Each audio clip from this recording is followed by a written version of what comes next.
जय श्री राधे कृष्णा।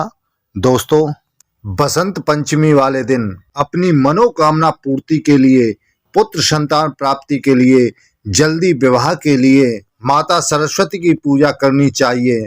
तो दोस्तों, आज हम आपको सरस्वती व्रत कथा का श्रवण करा रहे हैं। यह हम कराएं उससे पहले जो भी नए सदस्य हमारे इस वीडियो को देख रहे हैं, जिन्होंने अभी तक मेरे चैनल को सब्सक्राइब नहीं किया है, कृपया वे चैनल को सब्सक्राइब करें, लाइक करें तथा शेयर भी करें और बगल में लगा घंटी का बटन दबाना ना भूलें, जिससे हम जो भी वीडियो बनाएं उन सभी का नोटिफिकेशन आपके पास पहुंचे और हमारी सभी वीडियो का आपको लाभ मिल सके।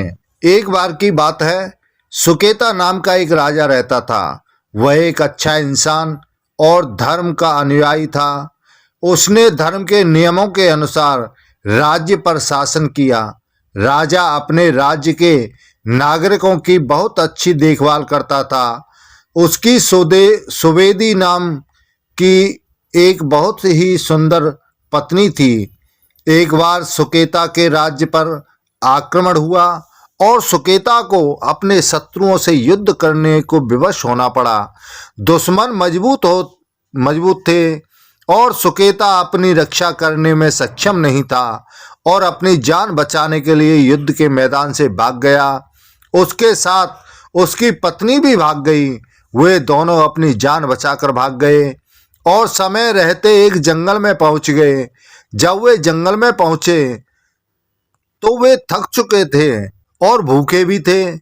उन्हें जो कुछ भी मिला उसे वे खा रहे थे, लेकिन फिर भी उनकी भूख शांत नहीं हो रही थी, क्योंकि उनको जो कुछ भी खाने को मिला वह बहुत ही काफी कम था। भूख ने अपना असर दिखाना शुरू कर दिया था और राजा एक समय चल भी नहीं पा रहा था।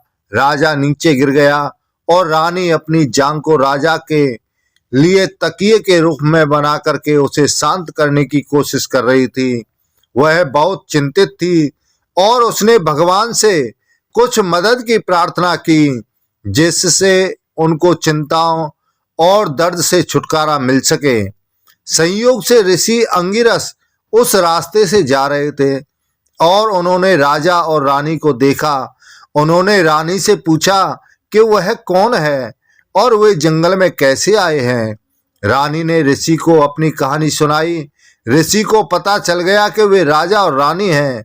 फिर उन्होंने रानी से कहा कि पास में ही पंचवटी तालाब के पास दुर्गा क्षेत्र नामक एक जगह है। उन्होंने रानी को पूरी भक्ति के साथ देवी की पूजा करने की सलाह दी। ऋषि ने रानी और राजा को साथ में चलने के लिए कहा। वे दोनों ऋषि के साथ उस स्थान पर चले गए। ऋषि ने राजा और रानी से पवित्र तालाब में स्नान करने को कहा।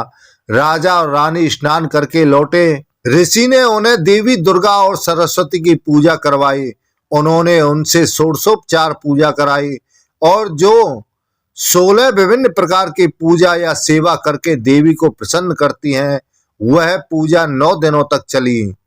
10वें दिन एक यज्ञ किया गया और ऋषि अंगिरस द्वारा निर्देशित राजा और रानी द्वारा 10 प्रकार के दान किए गए।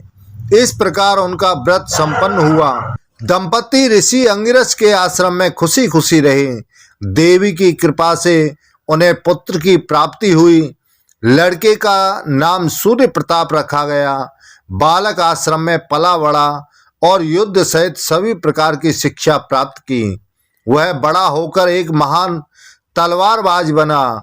उसे कोई डर नहीं था।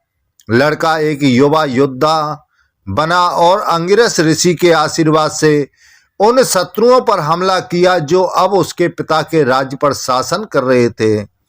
उसने युद्ध के मैदान में सभी दुश्मनों को हरा दिया और उसने अपने पिता को खोए हुए राज्य पर नियंत्रण कर लिया। वह आश्रम में लौट आया और ऋषि के आशीर्वाद से अपने माता पिता को वापस अपने राज्य में ले गया।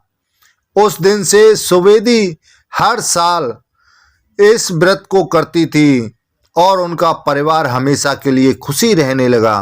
तो इस प्रकार से माता सरस्वती की कथा संपूर्ण हुई।